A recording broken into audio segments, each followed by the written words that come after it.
یہ انفلوئنس جو ہے یہ مافیاز کا وہ حکومتی نظام کے اندر بھی انفلوئنس کرتے ہیں اور ان کے پاس ایکسس موجود ہے، اس میں کوئی شک نہیں. ایک فیصلہ ہوا اور اس فیصلے کے اندر ای سی سی کے اندر ہم لوگوں نے فیصلہ کیا، اس کے بعد جس طریقے سے منٹس آئے تو میں نے کابینہ کے اندر کہا کہ جی مجھے اس منسٹری کے اندر صاف نظر آتا ہے کہ پرائیویٹ سیکٹر کا انگریس ہے، یعنی ان کی پہنچ ہے اس منسٹری کے اندر.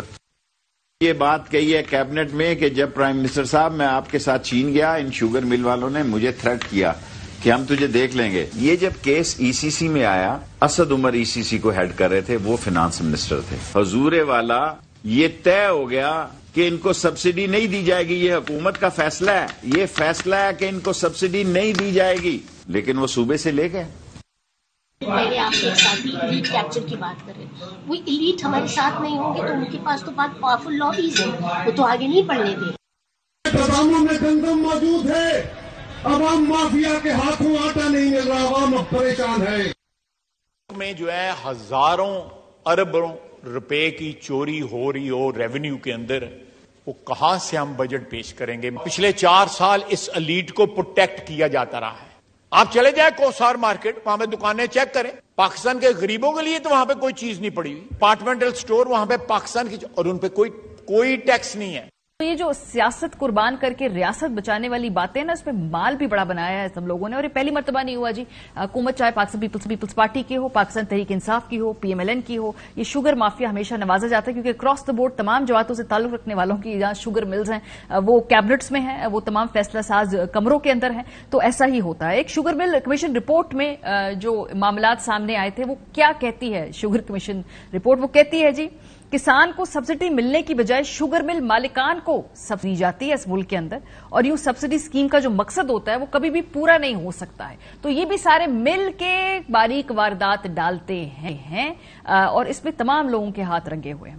اس کے بعد شوگر کمیشن رپورٹ یہ بھی کہتی ہے کہ اشرافیہ نے نون لیگ دور میں 2013 سے 2018 کے درمیان 26.6 ارب روپے کی سبسڈی حاصل کر لی، جبکہ پی ٹی آئی دور میں یعنی کہ 2018 سے 2020 کے درمیان بھی تقریباً 2.4 ارب روپے کی سبسڈی حاصل کر لی تھی. تو یہ بار بار شوگر کمیشن رپورٹس بنتی ہیں، ان کے نتائج آتے ہیں، جو اس تمام لوگ ان کے اندر آئیڈینٹیفائی کیے جاتے ہیں، ان کے خلاف کارروائی نہیں ہوتی، اور پھر وہ ہم دیکھتے ہیں کسی نہ کسی اور طریقے سے نئے اتحاد بنا کے نئے سیاسی شکل میں سامنے آ جاتے ہیں.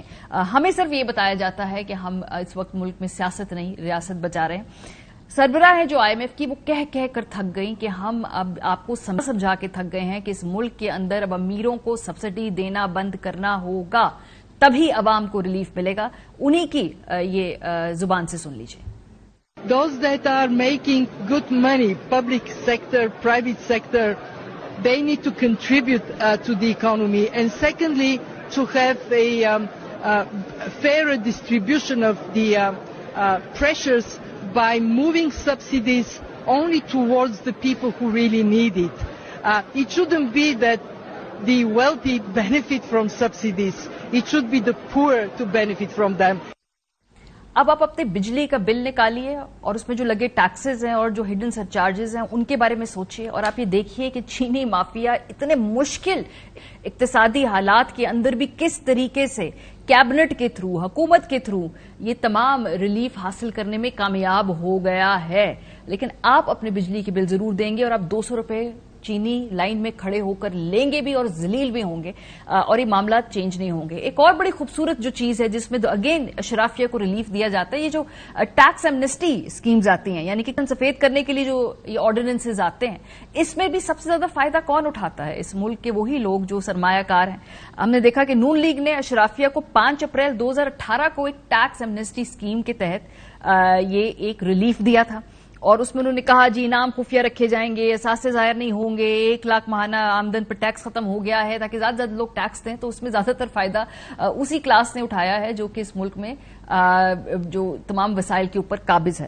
پاکستان تحریک انصاف کی حکومت پیچھے کیوں رہے جی؟ ادھر بھی ظاہر سی بات ہے سب مل بھگت کر کے یہ سارا مافیا ہر حکومت میں آ جاتا ہے، یا ایٹ لیسٹ ان کی ایکسس ہوتی ہے فیصلہ سازوں تک. تو پھر 14 مئی 2019 کو شرافیہ کو کالا دھن سفید کرنے کے لیے ایک ایمنسٹی اسکیم پاکستان تحریک انصاف کی حکومت نے بھی دے ڈالی جی. ایک اور کوشش کر لی، اس میں بھی ہم نے دیکھا کہ کوئی